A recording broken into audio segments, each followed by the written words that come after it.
लक्षात घ्या, माणसाचं मन साशंक असतं कारण त्याने आधीच्या अनुभवातून धडे घेतलेले असतात. ज्याप्रमाणे दुधानं तोंड पोळल्यावर माणूस ताक सुद्धा फुंकून पितो, पण प्रत्येक वेळी साशंकता बाळगणं योग्य नसतं.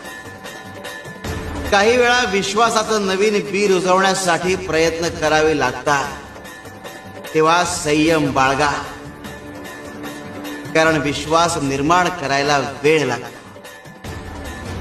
शिव हर शंकर, नमामि शंकर, शिव शंकर शंभो.